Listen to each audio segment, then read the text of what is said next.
Kinabukasan ay ibinalita na 72 villains ang naaresto mula sa rescue training facility. Nakatanggap ng sulat si Gran Torino mula sa apprentice na si All Might tungkol sa batang pagpapasahan nito ng One for All. Samantala sa meeting ng mga pro ay sinabi ni Detective Tsukauchi na hindi nila mahanap ang tunay na katauhan ng mga pinuno ng mga villain. Giit ni Tosh Inori na isang bata pa si Shigaraki. Kaya napaisip sila kung paano nito napasunod ang napakaraming villain. Nagpasalamat naman si Tsukauchi sa nangako na mas lalawakan pa ang imbestigasyon. Dahil kailangan nilang mapigilan si Shigaraki habang bata pa ito dahil siguradong mas lalakas pa ito sa hinaharap. Nanunood lang si Midoriya ng mga video ni All Might habang nagpapalakas dahil alam niyang kakaunting oras na lang ang natitira kay All Might. Kinabukasan ay pinag-uusapan sa klase na lahat ng TV station ay tungkol sa kanila ang balita. Pero ibinido pa rin ni Sato ang lakas ni All Might. Saka naisip kung sino ang magiging teacher nila ngayon. Nang dumating si Aizawa na puro bandage na sinabing malapit na ang UA Sports Festival. Pero nagtataka sila kung ayos lang ito kahit kakasugod pa lang ng mga villain.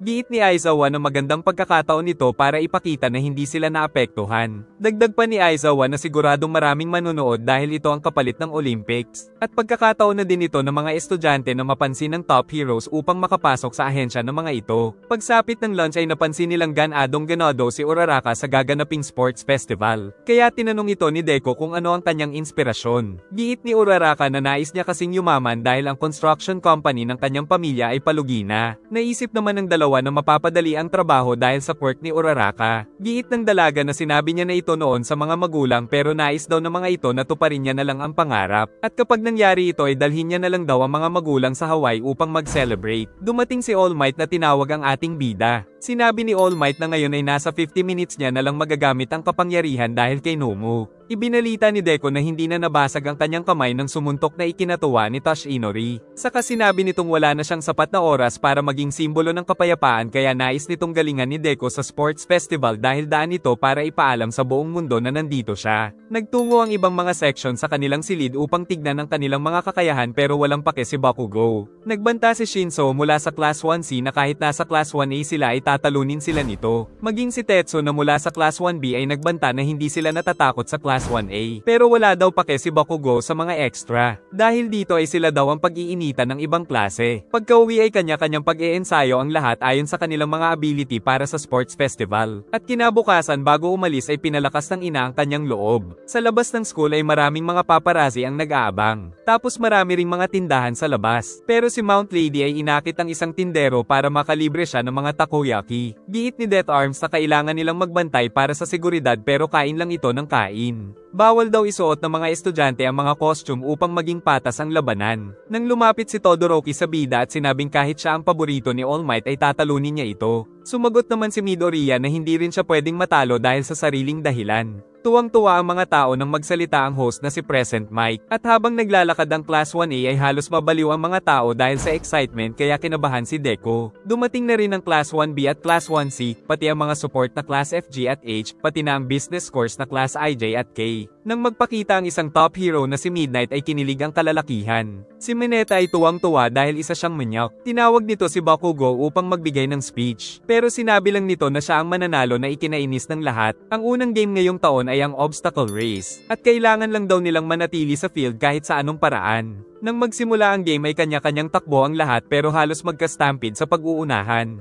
Kaya gumamit si Todoroki ng yelo upang mauna sa karera. Pero agad na sumunod ang mga kaklase niya gamit ang kanya-kanyang mga ability. Samantala si Shinso ay parang boss lang na buhat ng dalawang kaklase. Si Mineta ay ginamit ang kanyang mga sago para hindi madulas. Sa kabalak nitong batuhin si Todoroki pero inatake siya ng isang robot. Dahil ang napakaraming malalaking robot pala ang tinutukoy na obstacle ng laro. Muling ginamit ni Todoroki ang yelo upang pigilan ang mga giant robot kaya nakalusot na siya, tapos natumba ang mga ito nang mawasak ang yelo. Subalit naiwan ng mga kaklase kaya nag-aalala ang nanay ni Deco sa anak. May natrap pala sa ginawang yelo ni Todoroki. Pero ayos lang naman pala si Kirishima dahil sa quirk niya na mahilig tumigas. Nandoon din pala si Tetsu na isa pang mahilig tigasan ng katawan. Si Bakugo ay lumipad gamit ang explosions niya. Ngunit agad din siyang nasundan nila Zero at Tokoyami gamit ang mga quirk, at nagpatuloy ang Class 1A sa karera gamit ang kanya-kanyang mga kakayahan, dahil giit ni Aizawa na naranasan na ng mga ito ang tunay na labanan. Nakailag si Midoriya sa robot, saka kinuha niya ang shield nito na sa tamang timing ay ginamit niya itong pangwasak sa kalaban. Si Yaoyorozu ay pinagtitira ang mga ito ng cannon, kaya nakalusot na rin ang ibang estudyante. Pero ang susunod na pagsubok ay ang The Fall. Subalit ang ganitong obstacle ay easy lang para kay Su.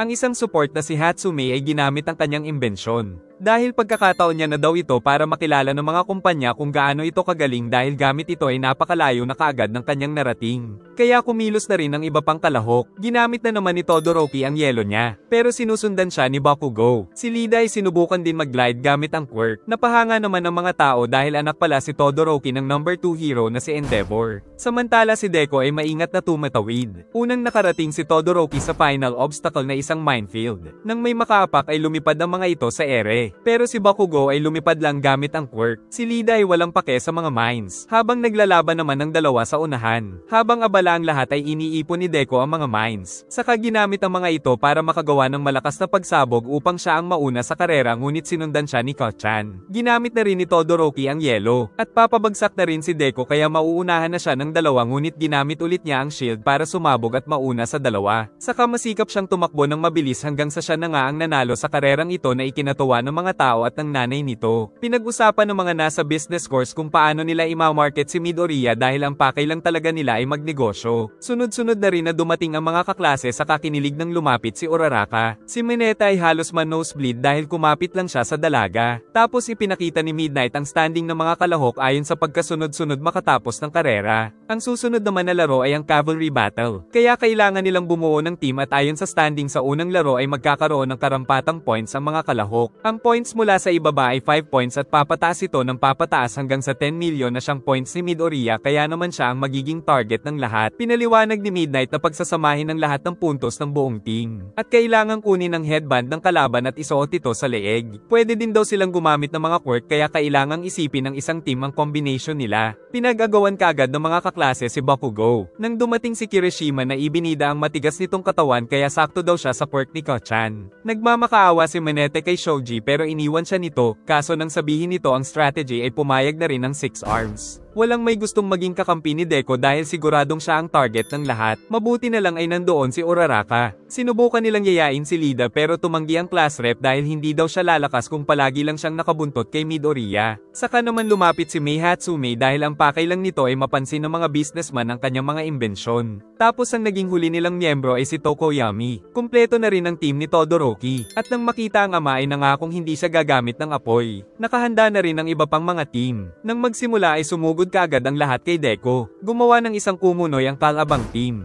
Ngunit nakatakas pa rin sila gamit ang device ni Hatsume. Umatake din si Jiro pero nasa lag ito ng Dark Shadow. Dahil din sa quirk ni Uraraka ay madali sa kanila ang makalipad. Nagpakita na rin si Shoji na akala nila ay mag-isa. Ngunit hindi sila makaalis dahil sa sagon ni Mineta. Tapos may mahaba pang dila na mula kay Suyo kaya hindi sila tumigil sa pag-atake sa bida pero tumakas ang mga ito, subalit sinundan sila ni Kochan, mabuti ay pinrotektahan ni Dark Shadow. Dahil sa aksyon ay natuwa ang mga paparazzi at mga audience. Nagulat ang lahat nang makuha ni Monoma ng Class 1B ang headband ni Bakugo. Saka sinabing pinag-aralan na nila ang mga kakayahan ng Class 1A sa naunang round. Dahil dito ay nagpasya si Kochan na tapusin sila. Samantala nagbabalak naman si Todoroki na kunin ang headband ni Deku. Naiinis si Mineta dahil nakuha pa rin ang kanyang headband. Kaya umatake na sila upang makakuha ng puntos. Nakita ni Deku ang 5 team na paparating, kung saan ginamit ni Kaminari ang kuryente upang matalo ang ibang mga team na malapit, saka gumamit ng yelo si Todoroki para matrap ang mga ito saka kinuha ang mga headband. Inatake ni Dark Shadow pero may shield si Yaoyorozu. Giit ni Tokoyami na may disadvantage sila kay Kaminari dahil matinding liwanag ang pangontra kay Dark Shadow. Pero umaasa pa rin silang hindi ito mapansin nila Todoroki, hanggang sa ma-corner sila sa sulok ng stadium. Sumugod ang Team Bakugo sa team na kumuha ng kanyang headband pero nakailag naman ito tapos siya pa ang napasabog. Saka tinapik nito si Kirishima. Kaya nang atakihin nito ni Kochan ay hindi ito nasaktan dahil manggagaya ng quirk. Tapos binugahan sila ng malagkit na puti na parang gatas mo kaya hindi sila makaalis na tinunaw naman ni Ishido. Na-excite ang mga tao dahil na-corner na ni Todoroki ang bida. Ginamit na ni Lida ang kakayahan at tagumpay nilang nakuha ang headband ni Deku.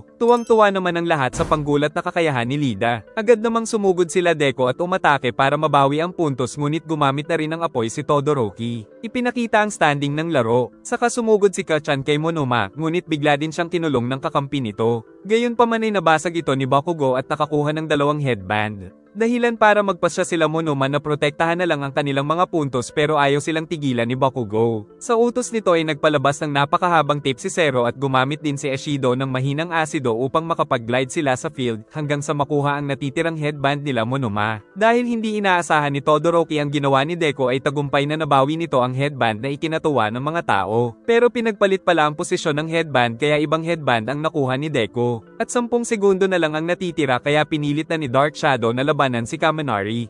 Tapos dumating pa si Kachan na nais din kunin ng 10 million points kay Todoroki subalit naubusan na sila ng oras. Ang top 1 ay ang Team Todoroki, top 2 ay sila Bakugo, top 3 ay ang Team Shinso, at ang top 4 ay Team Midoriya dahil nakakuha pala si Tokoyami ng headband na may mataas na puntos. Naiinis si Todoroki dahil napilit siya ni Deco na gamitin ang apoy na nagmula sa kanyang ama. Kaya pagkatapos ng game ay kinausap niya si Deco. Aminado si Todoroki na na-overpowered siya kaya napilitang gumamit ng apoy. Pero napansin niyang katulad talaga ni All Might ang quirk ni Deco. Kaya tinanong nito kung anak ba siya sa labas ni All Might. Dagdag pa nitong nananatiling number 2 hero ang ama na si Endeavor dahil kay All Might kaya kung katulad nito si Deco ay kailangan niya itong matalo. Si All Might naman ay niyayang magtsaa si Endeavor pero tumanggi ito. At sinabing sisiguruhin niyang si Todoroki ang magiging number 1 hero sa hinaharap. Kwento ni Todoroki na pinakasalan lang ni Endeavor ang kanyang ina upang magkaroon ng malakas na anak na mahihigitan si All Might. Dahil dito ay kinamumuhian niya ang namana na kapangyarihan sa ama. Dahil din sa galit ng ina sa kanyang ama ay nabuhusan nito ng mainit na tubig ang kaliwang bahagi ng mukha na namana kay Endeavor. At hindi nila alam na nakikinig si Bakugo. Saka bago umalis ay nangako itong tatalunin si Midoriya.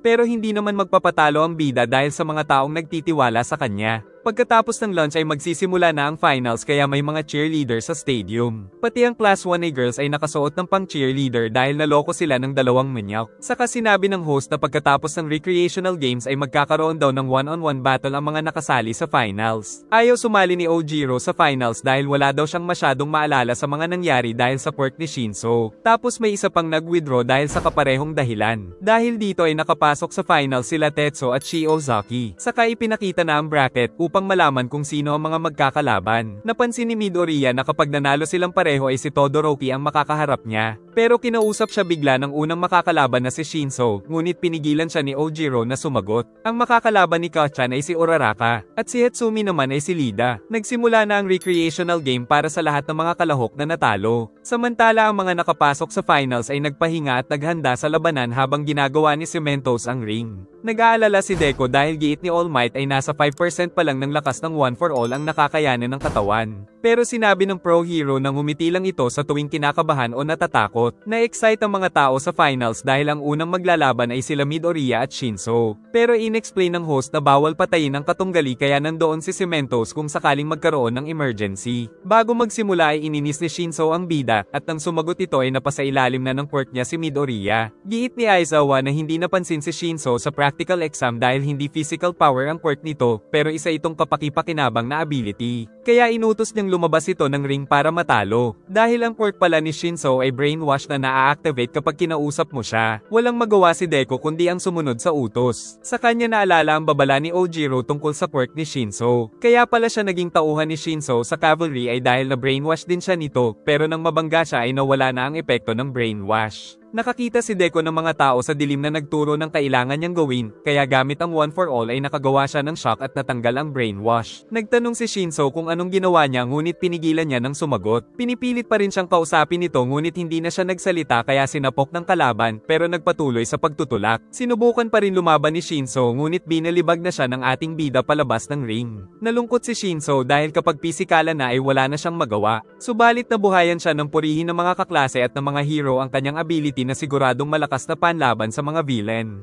Nagtungo na naman si Deco sa recovery girl upang ipaayos ang nasirang daliri. Sinabi ni Deco na may nakita siyang mga hallucination na parang may kinalaman sa One for All. Giit ni Toshino rin na nakita niya rin ito noon. Kaya inisip niyang ito ang mga dating nagmayari ng One for All. Nakasalubong ni Todoroki ang kinaiinisan na ama, at nangako siya na hindi niya kakailanganin ang kapangyarihan nito para manalo. Pinakilala na ang mga susunod na kalahok na sina Zero at Todoroki. Pagkasimula ay agad na umatake si Zero upang ilabas sa ring ang kalaban. Ngunit nang gumamit ito ng yelo ay yumanig ng napakalakas dahil napakalaki ng nagawa nito. Kaya naging yelo si Zero at pati na si Midnight. Dahil dito ay nagwagi na agad si Todoroki. Pagkatapos ay nagsimula siyang tunawin ng yelo gamit ang kaliwang bahagi ng katawan. Agad na pinakilala ang susunod na maglalaban. Ang una ay ang assassin ng Class 1B na si Shiozaki. Pangalawa ay ang Class 1A student na si Kaminari na nagandahan sa kanyang makakalaban. Nang magsimula ay kaagad na gumamit ng kuryente ang binata. Ngunit sinalag ito ng matibay na buhok ng dalaga. Saka nagawa pa nitong mahuli si Kaminari kaya si Shiozaki ang panalo sa laban. Pinagtawanan ni Monoma ang Class 1A dahil natalo si Kaminari. Pero kinuha siya ni Kendo dahil hindi pa daw ito nakakainom ng gamot ng mga abnormal.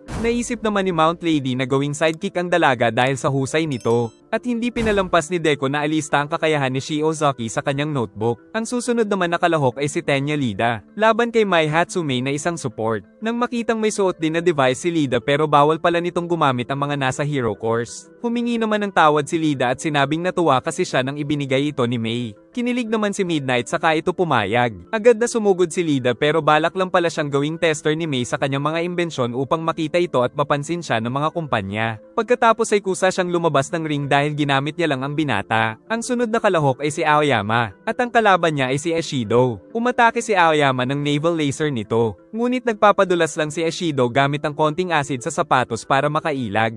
Tapos inatake ng asido ang kanyang belt kaya nakita rin ang brief. Saka lumapit ang dalaga at binigyan ito ng malakas na uppercut upang manalo. Ang mga susunod na maglalaban ay sina Tokoyami at Yaoyorozu. Agad na umatake ng walang humpay si Dark Shadow pero sinasalag ito ng dalaga ng shield. Pero bago siya makapag-isip ay nakalabas na pala siya sa ring kaya si Tokoyami ang nanalo. Sunod naman ay maglalaban ang dalawang tiga-asin. Kaya nang magsimula ay nagpatigasan agad sila ng mga kamao. Sobrang seryoso ni Uraraka dahil kinakabahan siya sa match. Dahil dito ay pinahiram ni Deco ang kanyang notes baka sakaling makatulong sa paglaban ni Uraraka kay Kachan. Pero palagi na lang daw siyang umaasa kay Midoriya kaya ngayon ay gagawin niya daw ito ng mag-isa. Samantala sa field ay patuloy ang santukan ng dalawa hanggang sa pareho silang ma-KO. Dumating na ang isa pang pinakahihintay na laban nila Uraraka at Bakugo. Nang magsimula ang laban ay agad na sumugod ang dalaga. Pero agad din siyang pinasabog ni Kachan. Nagawa naman niyang makapunta sa likod kaso muli siyang pinasabog nito. Sa muling pag-atake ni Bakugo ay nakaikot ulit si Uraraka pero napakabilis talaga ng reaction time ni Kachan. Nagpatuloy si Uraraka na subukang hawakan ng binata para ma-activate ang quirk ngunit wala talaga siyang pag-asa.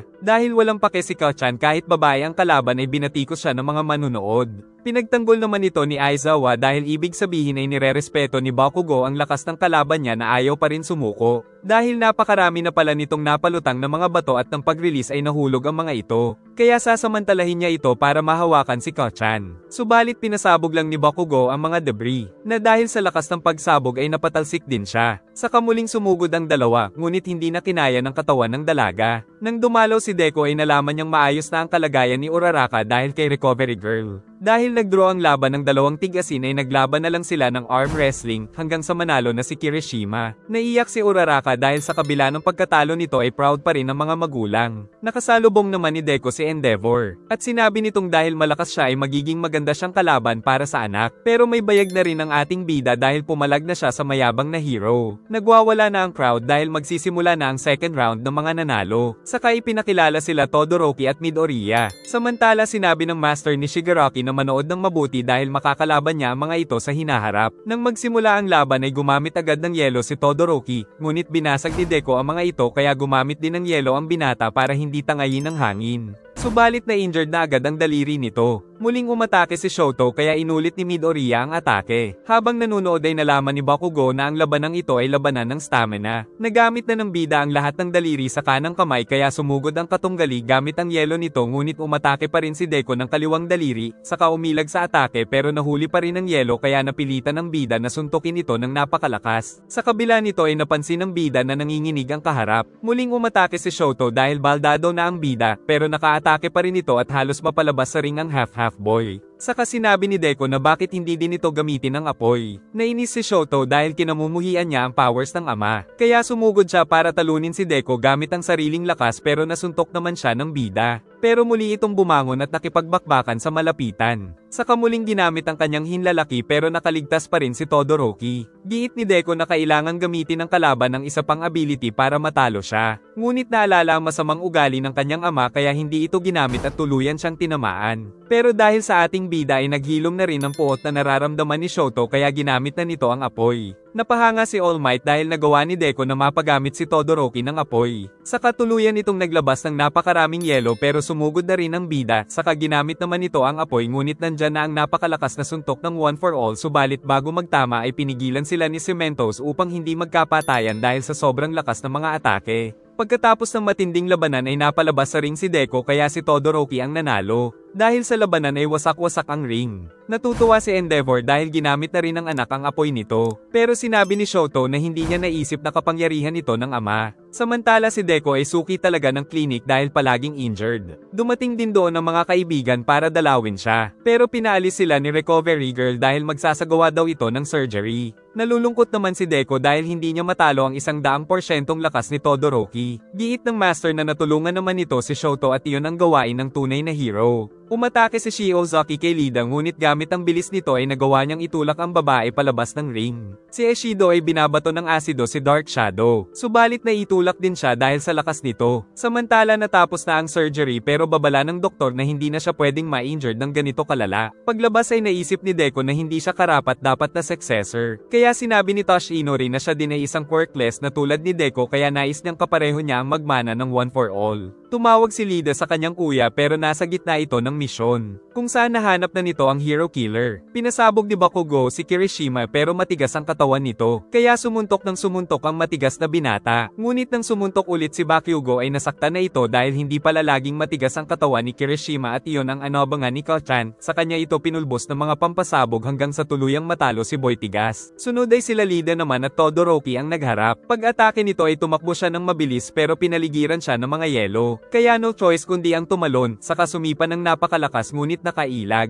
Subalit nakasipa siya ulit kaya tinamaan na ito. Saka kinuha niya upang ilabas sa ring. Pero nagyelo naman ang tambutso ng lalaki at binalutan ng yelo ang buong katawan. Kaya nagwagi na naman si Shoto. Samantala nabigo ang kuya ni Lida na si Ingenium na talunin ng hero killer. Ang sunod na nakalaban ni Bakugo ay si Tokoyami. Pero nakakalamang si Kachan dahil natatakot sa liwanag si Dark Shadow. At mas bumilis pa ang kilos ni Bakugo hanggang sa gumamit ng napakalakas na pagsabog. Dahil nalaman na pala niya ang kahinaan ng Dark Shadow kaya panalo na naman si Boy Sabog. Sa final round ay sina Todoroki at Bakugo ang maghaharap. Nakatanggap naman ng tawag si Lida sa kanyang ina dahil sa masamang balita na natalo ang kanyang kuya ng hero killer. Samantala nagtungo naman si Kurogiri sa hero killer para yayain na sumali sa League of Villains. Habang nagpapahinga si Shoto ay pumasok doon si Bakugo na naiirita dahil nandoon ang makakalaban. Pero hindi naman siya pinapansin nito dahil iniisip niya pa rin ang tulong na nagawa sa kanya ni Midoriya kaya lalong nainis si Boy Sabog. Nagsisimula na rin ang finals kung saan agad na inatake ni Shoto ng napakaraming yelo si Kachan. Gayunpaman ay nagawa pa rin ni Bakugo na makagawa ng butas. Saka mabilis na sumugod at inihagis si Shoto na nakaligtas naman gamit ang yelo niya. Muling sumugod si Kachan at nahuli siya ni Shoto subalit hindi pa rin ginamit ang apoy na kapangyarihan ng ama. Inis na inis si Bakugo dahil parang minamaliit siya ni Todoroki. Kaya gamit ang kakayahan ay gumawa siya ng mala tornado attack pero pinalabas na ni Todoroki ang apoy subalit sobrang lakas ng atake ni Kachan na nagpayanig sa buong ring. Pagkatapos ng pagyanig ay nalaman ni Boy Sabog na tinanggal pala ni Shoto ang apoy nito. Kaya kahit siya ang nanalo ay inis na inis siya dahil hindi ito ang tunay na lakas ng katunggali hanggang sa pinatulog na siya ni Midnight. Saka itinanghal si Bakugo na grand winner. Nagpaputok ng mga fireworks upang ipagdiwang ang tagumpay na sports festival. Ngunit pumapalag si Bakugo dahil ayaw niyang maging number 1 sa ganitong paraan. Lumabas si All Might para sa awarding ceremony na ikinatuwa ng mga tao. Saka isa-isang binigay ang kanya-kanyang medal pero naiinis pa rin si Bakugo dahil hindi daw siya sineryoso ni Todoroki sa labanan. Gayunpaman ay sinabi na ni All Might ang tagline nito na plus ultra na ikinatuwa ng mga tao. Pagsapit ng gabi ay nagtungo kaagad si Lida sa kanyang kuya, na sa kabila ng masamang kondisyon ay nagawa pang humingi ng tawad kay Lida dahil natalo ang iniidolo niya. Kinabukasan ay nais dumalaw ni Shoto sa kanyang ina na nasa ospital kaya nagtataka ang ate niya. Ginagawa daw ito ni Shoto dahil tila napatawad niya na rin ang ina dahil sa laban kay Midoriya. Kaya nagtungo siya sa silid nito upang subukan ayusin ang relasyon sa ina. Nakilala na si Midoriya ng mga tao dahil sa sports festival. Pagdating sa klase ay natutuwa ang lahat dahil nakilala na daw sila ng mga tao. Sinabi ng sensei na kailangan na nila ng mga codename. Ipinakita din ito na mas maraming agency ang nag-offer kay Todoroki kahit natalo ito sa laban. Samantala si Deku ay walang nakuhang offer dahil lagi itong nai-injury. Giit ni Aizawa na lahat naman sila ay mag-i-intern para masanay sila ng mga pro. Saka pumasok si Midnight dahil siya ang huhusga sa mga codename nila. Naalala ni Aizawa na si Mike pala ang nagsuggest ng codename niyang Eraserhead. Nag-iisip pa ang mga kaklase ngunit sinabi ni Aoyama na ang codename niya ay I Cannot Stop Twinkling. Pinaikli naman ito ni Midnight na Can't Stop Twinkling. Si Su naman ay matagal na daw naisip ang codename niyang Froppy. Si Kirishima ay Red Riot. Nag-iisip si Deku na hindi niya pwedeng gamitin ang mga naisip noon dahil obvious na disipulo siya ni All Might. Sinabi ng buong klase ang mga naisip na codename tulad ng Earphone Jack, Tentacle, Cellophane,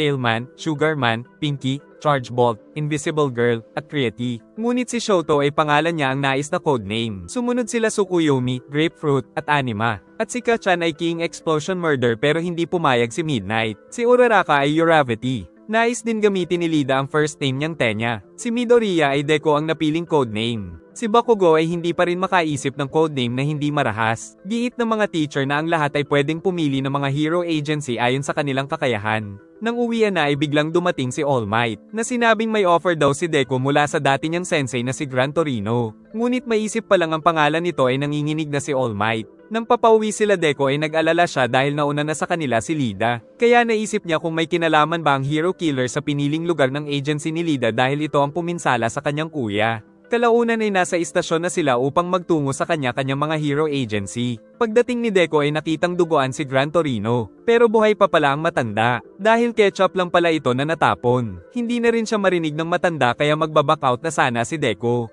Ngunit biglang ipinakita ng matanda ang bilis nito. Pagsuot ni Midoriya ng bagong costume ay muling tumalon-talon si Gran Torino upang subukan siya. Anobangan nito ng bida para tamaan pero nagawa siyang matalo nito. Saka binigyan siya ng mga advice kung paano makokontrol ang One for All. Nagtataka naman ng pro hero na si Manual kung bakit agency niya ang pinili ni Lida. Ang hindi niya alam ay pakay ni Lida ang hero killer. Dinala ni Kurogiri si Stain sa base nila para subukang isali sa grupo. Pero nagalit lang ang hero killer dahil isip bata daw ang mga ito. Dahil sa advice ni Gran Torino ay nalaman na ni Deku ang kasagutan kaya napahanga ang matanda. Sinabi ni Best Genius na hindi niya gusto si Bakugo. Kaya nainis si Boy Sabog dahil ito ang nag-offer sa kanya. Giit ni Best Genius na talented daw si Bakugo pero nais niya rin itong turuan ng tamang pag-uugali. Nagkita ang dalawang boy tigas sa agency ni Fourth Kind. At giit ng pro hero na tuturuan niya daw ang dalawa ng strategy. Si Uraraka naman ay ang agency ni Gunhead ang napili. Si Uwamabi na isang snake hero ang humawak kina Yaoyo at Kendo. Ngunit bukod sa pagsasanay ay nais pa silang gawing mga model. Nagsasanay si Earphone Jack kasama si Death Arms at naisip na mas mahirap pa ito sa school. Si Mount Lady naman ay nagpapahinga lang habang si Mineta ay ginagawa niyang katulong. At si Su ay nasa hukbong pandagat. Samantala nagtungo pa rin si Shoto sa agency ng kanyang ama. Habang natutulog si Gran ay naisip ni Deku na magsana ay umakyat pero palaging tumatama sa pader. Kaya kinabukasan ay sabog ito. Nalaman din ni Midoriya na physical training pala ang ginagawa ni Gran dati kay Toshinori. Dumating na ang delivery ng bagong microwave at agad nila itong ginamit sa taiyaki. Dahil sa microwave ay naisip ng bida na dapat sa simula pa lang ay painitin niya na agad ang katawan kaya na-unlock niya na ang susunod na level. Tumalon-talon ng matanda at dapat siyang mahuli ni Deku sa loob ng 3 minuto subalit sobrang bilis talaga nito. Ngunit nang magtago sa ilalim ng sofa ay nagkaroon siya ng pagkakataon pero pumalpak pa rin. Saka biglang naglaho at bumuelo sa kisame subalit hindi pa rin siya tumama sa matanda.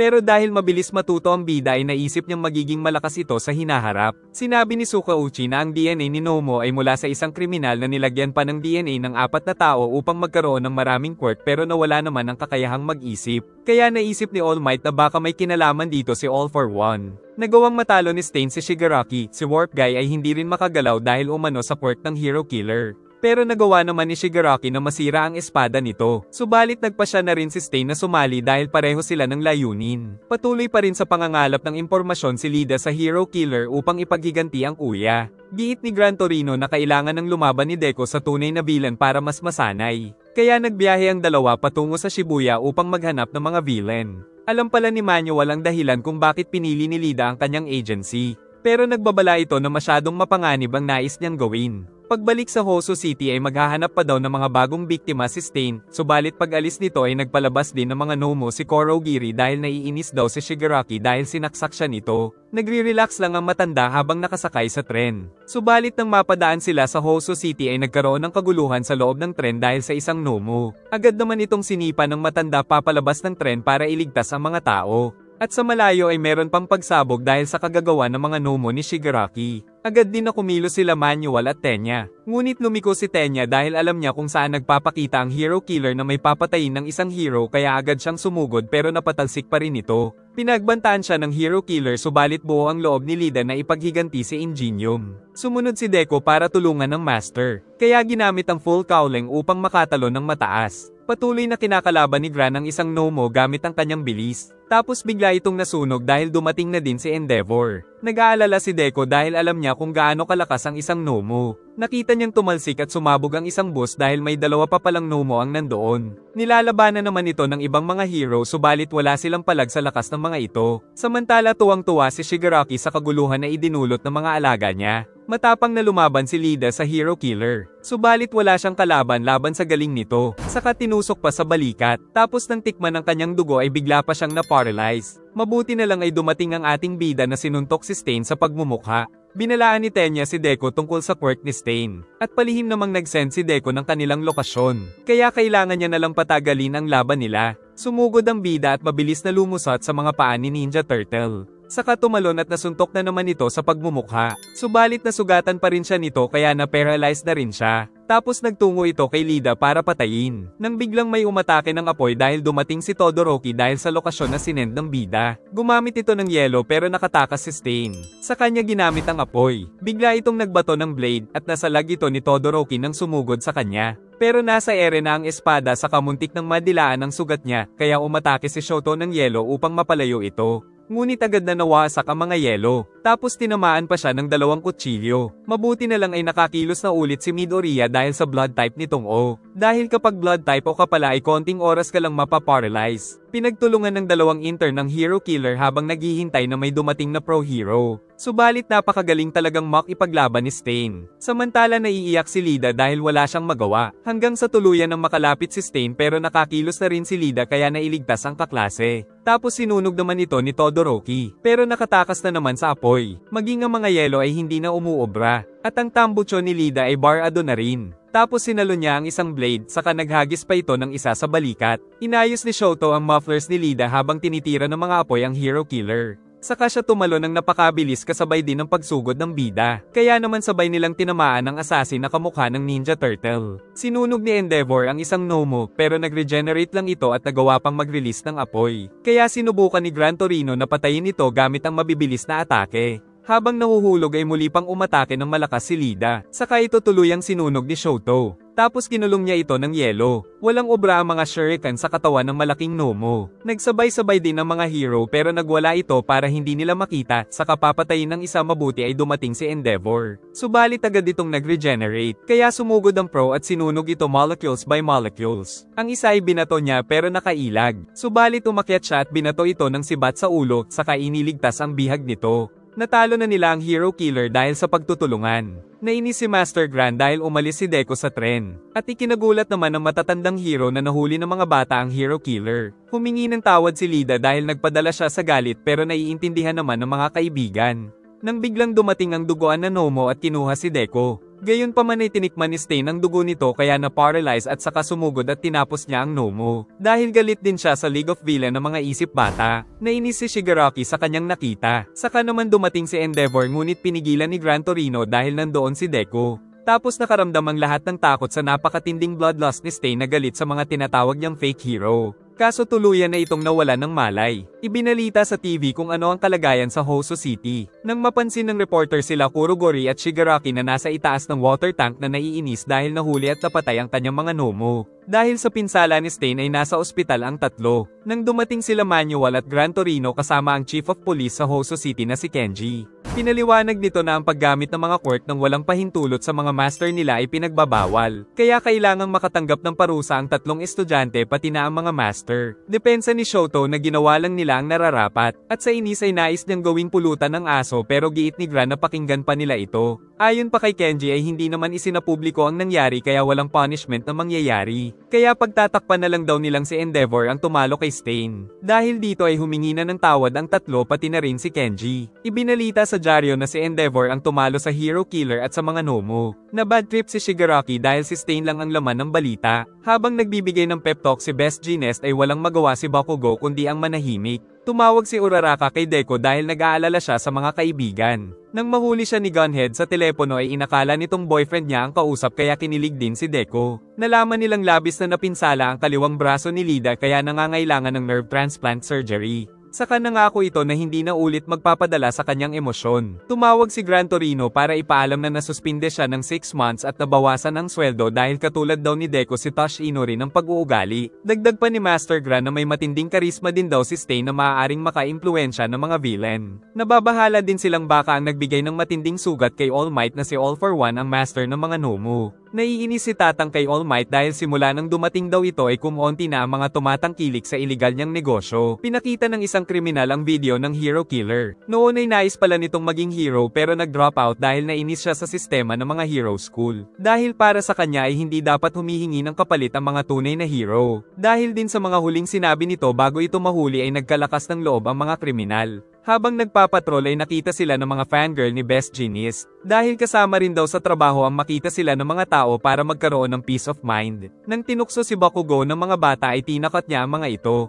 Kaya nag-isip ang master niya ng paraan para baguhin ang ugali. Sinanay din ni Gunhead si Uraraka sa hand-to-hand combat kung saan ito mahina. Samantala sila Yaoyorozu ay sinundan ng mga paparazzi. Naglilinis naman sila Kirishima at Tetsu. Si Jiro ay sinanay kung paano magsagawa ng rescue mission. Si Su naman ay nasa barko pa rin ni Captain Selkie. Nang makatanggap ng report sa Japan Coast Guard kaya mabilis silang naglayag. Giit ni Captain Selkie na ang trabaho nila ay hanapin ang ninakaw ng mga cargo at ibalik sa cargo ship. Tinignan nila ang radar para alamin ang posibleng puntahan ng mga magnanakaw. Samantala si Captain Selkie ay maghahanap daw sa karagatan. Dahil gumagamit ito ng echolocation para mas mabilis na mahanap ang mga kalaban. Pagsapit ng gabi ay nakatanggap na naman sila ng report na may nakitang maliit na bangka. Nakabalik na rin ang captain at sinabing alam niya kung nasaan ito kaya pinag-utos na patayin ang mga ilaw para hindi sila makitang papalapit. Nang mahanap na nila ang bangka ay hindi nito pinayagan na sumama si Froppy. Saka nagbabala sila sa bangka, pero nang tignan ay wala doon ang mga hinahanap na cargo. Kaso pinabuksan pa ng captain ang lagayan ng isda, subalit tinulak sila papasok. At pati ang mangingisda ay tinulak din.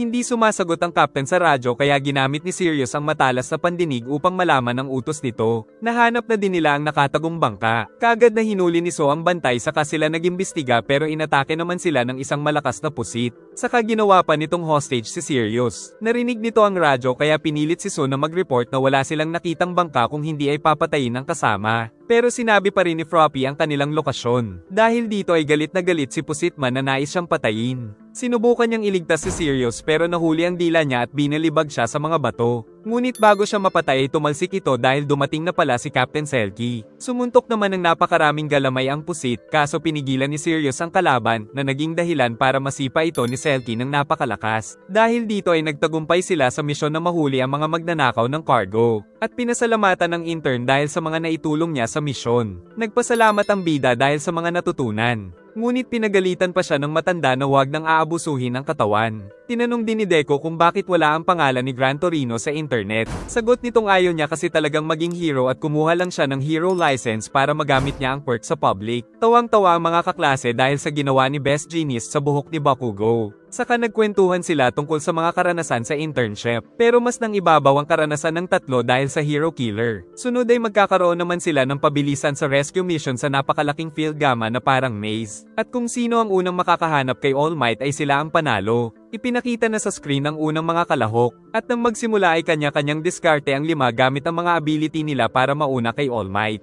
Nang mapahanga ang lahat sa bagong skill ni Midoriya subalit bigla naman siyang nadulas. Kaya ang nanalo ay si Zero. Ngunit napahanga daw si All Might sa ginawa niya kaya magkita daw sila pagkatapos ng klase dahil may sasabihin din itong importante. Habang nasa locker room ay may nakitang butas si Mineta patungo sa locker ng mga babae kaya naglalaway itong sumilip. Subalit tinusok bigla ang kanyang mata ni Earphone Jack. Nagtungo si Deku sa kanyang master na napansin niyang seryoso ngayon. Saka inilahad ni Tosh Inori ang All for One na may kakayahang magnakaw ng ability at ibigay ito sa nais pagbigyan. Kinwento ni All Might ang kasaysayan, kung saan pinagnanakaw ni All for One ang mga quirk ng mga tao at ibinigay sa mga tauhan niya kaya nasakop niya ang buong Japan. Subalit hindi daw lahat ng binibigyan nito ng quirk ay kinakaya ng katawan. Meron din daw kapatid si All for One na galit sa kasamaan pero isang quirkless. Pinilit daw itong lagyan ni All for One ng mga quirk para mapasunod.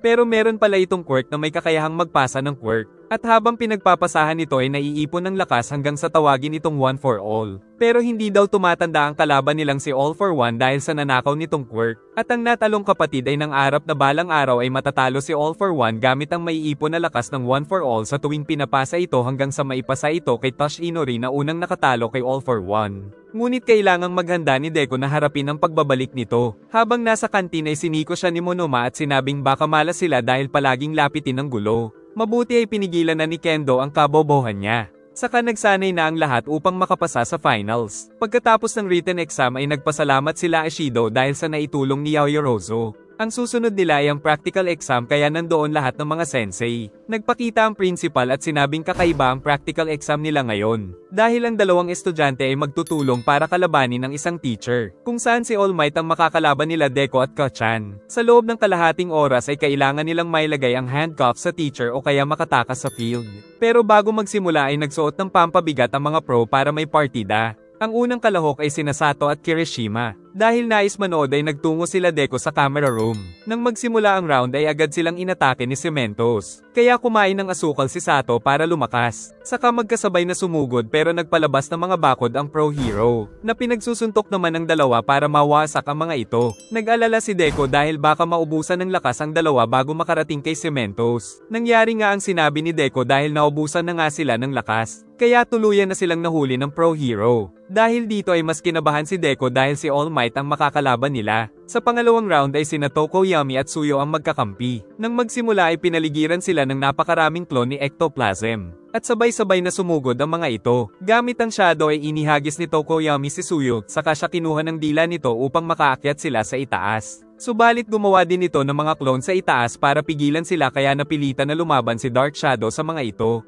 Nang may lumabas sa likod pero pinrotektahan siya ni Froppy. Tapos nagtungo sila sa mas mataas na palapag. Subalit nandoon na naman ang mga clone ni Ectoplasm. Pero nagtulungan ng dalawa para makalusot sa mga ito. Nakita na nila ang escape gate pero nandoon ang tunay na sensei. Subalit gumawa naman ito ng napakalaking clone na agad silang kinagat. Dahil dito ay nahuli na sila. Pero kung makakatakas si Dark Shadow ay panalo pa rin sila ngunit nagbabantay ang sensei. Saka sinabi ni Suyo na huwag titingin ang kasama sa nakakadiri niyang gagawin. Samantala sa ibaba ay kinakawawa si Dark Shadow. May ibinigay si Suyo kay Dark Shadow saka ito muling sumugod pero natalo lang ulit ng teacher. Ngunit nagawa naman itong ilagay ang handcuffs na nanggaling pala sa tiyan ni Suyo kaya pumasa sila sa practical exam. Sunod ay sila Lida at Ojiro laban kay Power Loader. Pero dahil worst match sila ay nais tumakas ng dalawa. Subalit siguradong merong mga trap sa tatakbuhan. Sumakay si Ojiro kay Lida at ginamit ang kakaibang bilis kaya hindi sila nahuhulog sa mga patibong. Subalit sinalubong sila ni Power Loader kaya tumalon si Lida at kumapit si Ojiro sa paa niya tapos inihagis ito patungo sa escape gate. Humarang pa si Power Loader pero nadepensahan ang sarili kaya nagtagumpay. Nagsimula na rin ang round nila Shoto at Yaoyo. Inutos ni Shoto na gumawa lang ang dalaga ng maliliit na bagay dahil kapag hindi na gumana ang quirk ay siguradong malapit na si Eraserhead. Nagdadrama pa si Yaoyorozu nang mapansin na tumigil ang paggawa ng mga manika dahil nasa itaas pala ang sensei na tinanggal kaagad ang ability ni Shoto at kaagad itong sinabit. Tapos naglagay siya ng mga spike para matakot umalis doon si Todoroki. Sa kanito hinabol ang dalaga na nagdadalawang isip kung titigil ba muna siya para makagawa ng bagay na masasakyan.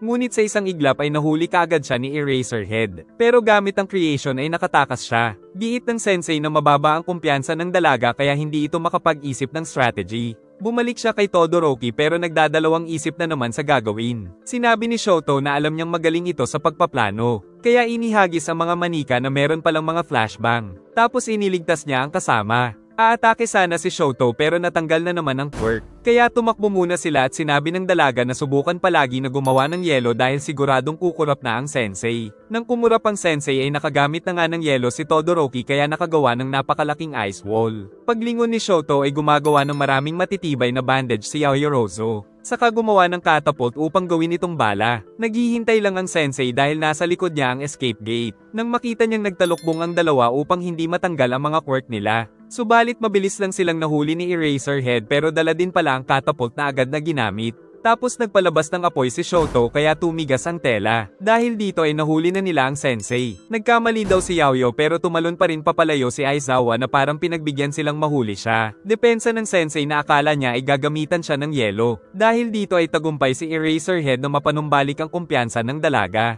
Nagsimula na rin ang laban nila Uraraka at Aoyama laban kay 13. Ngunit nang tanungin ng binata kung crush ba nito si Deku ay nakabitiw si Uraraka. Pero agad siyang umatake gaya ng bilin ni Gunhead. Saka pinagtulungan nila si 13 at tuluyan na itong nahuli ni Uravity. Napahanga ang bida kay Uraraka. Pero tingin ni Froppy na parang aksidente ang pagbitiw nito. Nagtungo din sa camera room sila Tenya at Yaoyo. Upang mapanood nila sila Ashido at Kaminari laban sa principal. Nang biglang gumuho ang malalaking pipe kaya napatakbo ang dalawa. Kahit napakalayo ng principal ay nakakalkula niya ang mga bagay na guguho para tamaan ang dalawa. Dahil ang quirk ng kanilang principal ay labis na katalinuhan. Tumakbo ang dalawa hanggang sa makarating sa dead end. Tapos muntik na naman silang tamaan ng mga bakal. Tinunaw naman ni Ashido ang pader para makatakas. Pero kahit doon ay hindi sila nakapagtago. Hanggang sa naubusan na sila ng oras kaya ang nagwagi ay ang principal. Nang makabalik doon si Uraraka ay tinanong ni Suyo kung anong pinag-usapan nila ni Aoyama.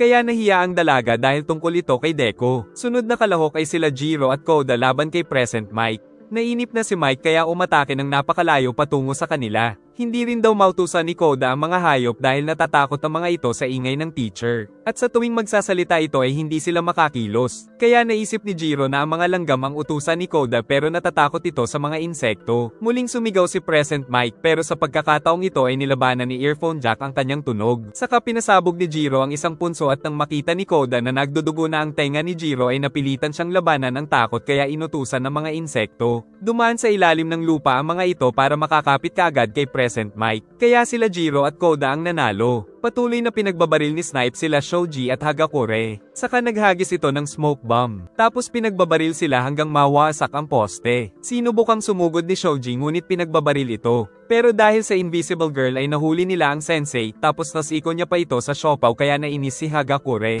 Sunod ay laban naman nila Zero at Mineta ngunit tumatakbo lang ang kawawang bata. Si Zero ay napatulog na ni Midnight. Pero sa sobrang selos ni Grapefruit ay umiiyak na ito ng dugo. Dahil iniligtas pala siya ni Zero pero ito ang napatulog tapos tumama pa ang ulo sa siopaw kaya inggit na inggit si Mineta dahil siya daw dapat ang natutulog ngayon kay Midnight. Naisip ni Mineta na kailangan niyang lumaban para matupad ang pangarap na maging sikat sa mga chicks. Pero nilatigo lang siya ng sensei. Tapos muli siyang tumakbo habang nilaletigo at nakatakip ng ilong. Tinakpan niya ang ilong at sumugod sa kabinato ng mga sago ang letigo upang hindi na ito magamit ni Midnight. Tapos tumakbo na siya patungo sa escape gate kaya nanalo sila. Nagsimula na rin ang practical exam nila Kachan at Deku. Pero ayaw naman siyang pansinin nito. Nang mainis ay sinapok pa siya ni Boy Sabog. Kaya nag-away ang dalawa ngunit umatake na si All Might na nagdulot ng malaking pinsala. Saka nagbanta itong kung hindi sila magseseryoso ay siguradong tapos sila. Sumugod pa rin si Kachan pero di nakat ang mukha, sa kanya pinasabog ng napakaraming beses si All Might. Ngunit binalibag na siya ng pro. Tapos si Deku naman ang isusunod niya kaya napaatras ito subalit nagkabanggaan sila ni Kachan. Kumuha ng bakod si All Might at ipinanghuli kay Deku. Saka sinuntok nito si Bakugo na tumalsik ng malayo. Pinapangaralan ni All Might si Kachan, ngunit ayaw talaga nitong humingi ng tulong kay Deku. Kaya sasapukin ulit siya ni All Might pero nauna ang suntok ni Midoriya, saka dinala niya si Kachan. Meron daw strategy si Midoriya, sinuntok naman ni Kachan ng pader at sinabing wala naman silang pag-asa na makatakas. Hinahanap sila ni All Might nang biglang umatake si Bakugo. Saka lumabas si Deku mula sa likod at pinasabog ito gamit ang armas ni Kachan. Tapos sinikap nilang makatakas habang lito pa si All Might. Ngunit kaagad silang nahabol nito at winasak ang mga sandata ni Bakugo. At tinuhad nito si Kachan patungo sa gusali at sa muling pagsugod ay panangsalag si Midoriya. Ngunit muling nagpasabog si Bakugo ng napakalakas. Saka inihagis ni Kachan si Deku patungo sa escape gate. Sa kabila ng strategy ay nahabol pa rin siya ni All Might kaya tumama sa boss. Saka sumunod si Kachan at umatake na naman ng buong lakas kahit nasasaktan siya sa impact. Masakit ang likod ni Deco dahil sa nangyari. Pero habang nakikipaglaban si Kachan ay pinilit niya pa rin na maglakad subalit tuluyan nang natalo si Boy Sabog subalit ayaw pa ring sumuko. Nang biglang sumugod ang bida at sinuntok si All Might sa pagmumukha, sa kanya kinuha si Bakugo papalabas ng field kaya nakapasa sila sa practical exam. Pagkatapos ay kay Recovery Girl na naman ang bagsak ng mga sugatan dahil kay All Might. Samantala ang mga villain na na-inspire ni Hero Killer Stain ay nagtungo kay Shigaraki. Ang high school girl ay ang killer na si Himiko. Ang isang puro tahi ang mukha ay si Dobby. Sa kabila ng pagpapakilala ay nagkapatayan ng mga ito mabuti ay napigilan sila ng warp ni Kurogiri. Saka sinabi na dapat ay tanggapin na lang nila ang mga ito para lumakas ang puwersa. Nalulungkot ang mga hindi pumasa dahil hindi makakasali sa training camp. Pero nang dumating si Eraserhead ay sinabing lahat naman ay makakasali sa training camp. Dagdag pa nitong pinagbigyan talaga nila ang mga estudyante kaya may mga nanalo sa practical exam. Kinabukasan ay nagtungo sila sa mall para mamili ng mga kakailanganin sa training camp. Nang maiwan na magkasama ang dalawa ay umalis si Uraraka dahil sa hiya. Saka naman may umakbay sa bida na si Shigaraki pala kaya takot na takot siya. Hindi siya makakilos dahil kapag pananghawak ang 5 daliri ay siguradong patay na siya agad. Giit ni Shigaraki na naiinis siya dahil ang hero killer lang ang laman ng balita. Kaya tinanong nito kung ano bang pinagkaiba nila. Sagot ng bida na ang layunin ni Stain ay nagsimula din kay All Might. Saka pinaglaban lang nito ang sa tingin niya ay tama kahit na sa maling paraan. Samantalang si Shigaraki ay isa lang baliw. Dahil dito ay sinabi ng kalaban na si All Might talaga ang may kasalanan ng lahat. Naisip naman ng bida na mamamatay na siya. Nang dumating si Uraraka ay nagpanggap ito na kaibigan ni Deco. Pero nagtanong muna si Deco kung anong pakay ni All for One. Ngunit hindi siya sinagot at nagbanta na siguradong papatayin sila nito. Dahil sa nangyari ay napagtanto ni Shigaraki na ang layunin niya ay makagawa ng mundo na walang All Might. Dahil sa insidente ay nagsarado muna ang mall ngunit hindi nila natagpuan si Shigaraki. Tapos tinanong din siya ng detective tungkol sa napag-usapan. Sinundo din siya ni Tosh Inori dahil nag-aalala. Maging ang magulang ay sinundo siya doon. Kaya siniguro niya sa ina na ligtas siya sa pangangalaga ng mga pulis at mga hero. Tapos inihatid na sila ng isang pulis. Nag-aalala sila Sukauchi na baka madamay pa ang ibang estudyante kung hindi pa aalis si All Might bilang teacher doon. Saka nagkasundo na sa susunod na pagkakataon ay siguradong huhulihin na nila si All for One. Samantala sa isang gusali ay natutuwa si All for One dahil may pinaniniwalaan na daw ngayon si Shigaraki ay mas magiging magaling itong pinuno para sa kanilang pinaghahandaan.